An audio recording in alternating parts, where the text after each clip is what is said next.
welcome to a Faith-Filled Minute with Drea. So today's title is, Who Am I? Who am I? And our scripture references Matthew 16:14 through 16, and I will paraphrase this.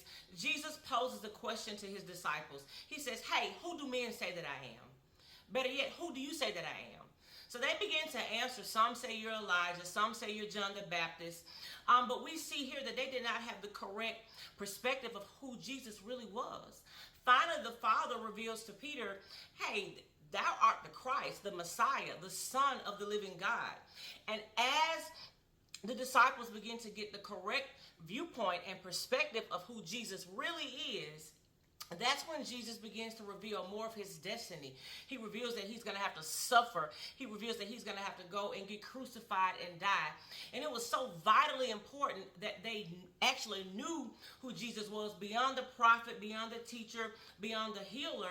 Like, they needed to know that this is the Messiah, because they were responsible for spreading the gospel, and they could not spread the gospel at the correct conviction level, as effective, as efficient, without knowing who he really is. Also, with them knowing who he really is, it helps them align their values, their morality of that of the cross, because Jesus, he died on the cross, and most of the disciples, all but one, were martyrs. They had to die.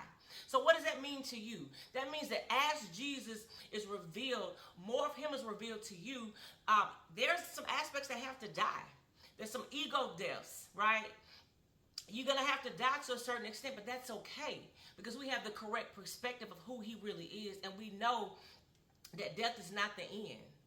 So listen, I challenge you to get to know who Jesus really is. Who am I? Who do you say that I am? Listen, I love you as always. Click like, click share, and stay up in your faith.